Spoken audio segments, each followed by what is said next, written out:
Assalamualaikum warahmatullahi wabarakatuh. Baik sahabat-sahabat tani, khususnya petani muda dimanapun Anda berada. Pada video kali ini saya akan mengulas tentang pupuk, yaitu pupuk pembuahan. Karena di messenger saya banyak yang menanyakan tentang pupuk yang paling bagus untuk pembuahan. Jadi sebelum kita melanjutkan videonya, mari kita sama-sama berdoa kepada Allah untuk usaha kita, agar semoga diberkahkan segala usaha kita dan keberhasilan ada pada diri kita, sehingga pertanian kita dapat menambah pundi-pundi penghasilan kita untuk untuk kehidupan sehari-hari. Nah, baik teman-teman, sebelum kita melanjutkan video ini, saya mohon sekali lagi kepada teman-teman agar dapat subscribe dan like dan komen di video channel saya. Jadi mungkin ada kekurangannya, dikritik saja nggak apa-apa, karena mungkin saya pun juga lagi belajar tentang masalah pertanian. Nah, sini teman-teman, jika teman-teman banyak yang menanyakan masih ragu dengan pupuk pembuahan, jadi saya akan mencoba membedah yaitu tentang pupuk Gandasil B, itu yang capnya Dewi Kayangan. Ini sebenarnya pupuk ini adalah pupuk impor ya teman-teman, karena di sini tidak ada dicantumkan PT pembuatnya. Yang ada di sini cuma hanya distributor, yaitu dari Kalatan. Di sini tidak ada.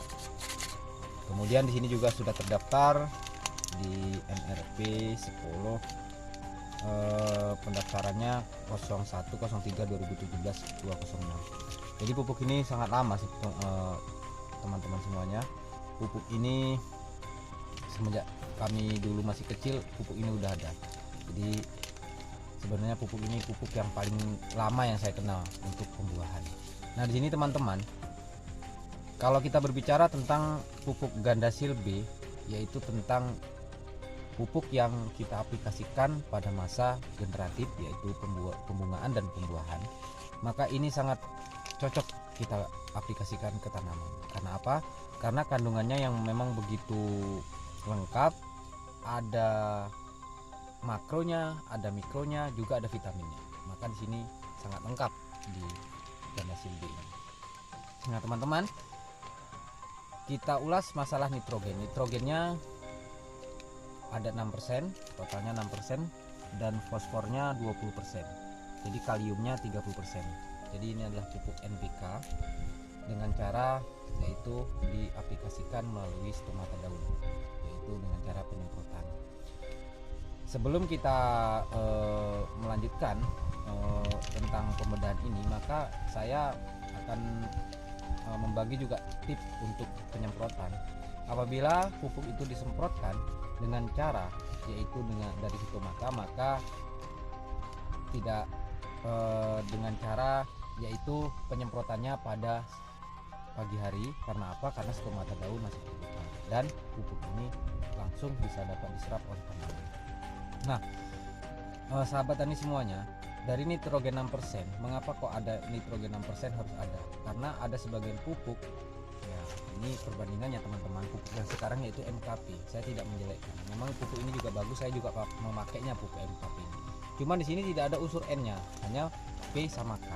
Tapi di sini tetap masih ada N-nya. Karena apa? Karena kalau kita pakai yang ada N-nya, maka di situ pertumbuhan walaupun tidak signifikan dia pertumbuhannya, tapi dia situ tidak stagnan tanamannya. Jadi pupuknya kita pupuk ini, maka pertumbuhannya masih ada karena unsur N-nya masih terpenuhi. Kemudian P-nya yang sangat besar yaitu 20.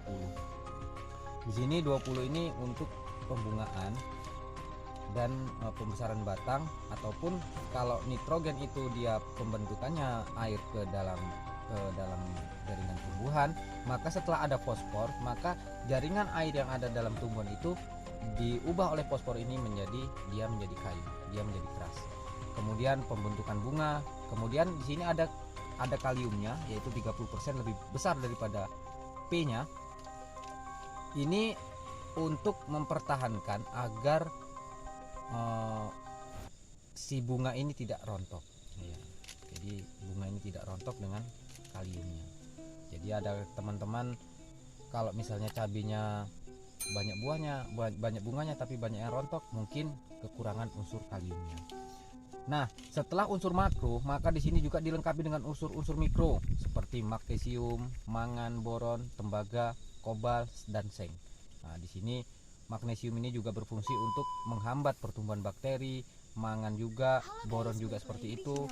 Ketika tanaman diberikan boron, walaupun dia sedikit kadarnya, tetapi dia sangat berpengaruh terhadap pertumbuhan tanaman itu agar tidak kerdil, agar dia selalu memenuhi kebutuhannya. Dan semuanya kita harus berusaha dari desa, kita berbudidayakan apa yang kita bisa, baik itu sayur-sayuran, baik itu kopi, tanaman keras dan sebagainya, untuk kita distribusikan ke kota-kota agar orang kota juga bisa menikmati hasil-hasil kita. Karena slogannya petani adalah pengatur tatanan negeri.